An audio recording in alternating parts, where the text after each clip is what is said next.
Dobrý deň, prajem, moji milí zlatí. Tak ideme na to. Ideme dnes urobiť jednu takú veľmi rýchlu, veľmi dobrú vec. Panna cottu, ale silvestrovskú. Veľmi jednoduchá vec. A toto je taká menšia porcia. Pre nás dvoch mužom.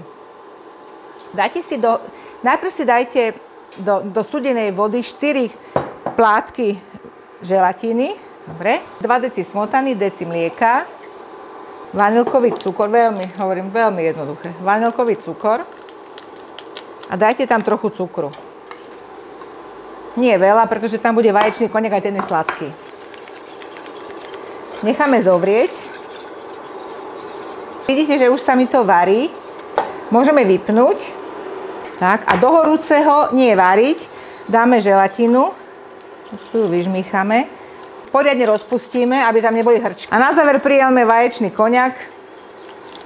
Přimieržene. Asi deci.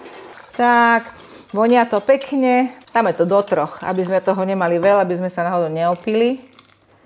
Tak. Tak. A dáme do chladničky stuhnúť a hotovo. No tak sa pozrite na tú krásu. Jednoduchá, rýchla, perfektná panna cotta s vaječným likérom na mojej stránke Zuzana Machová.sk. Dobrú chuť.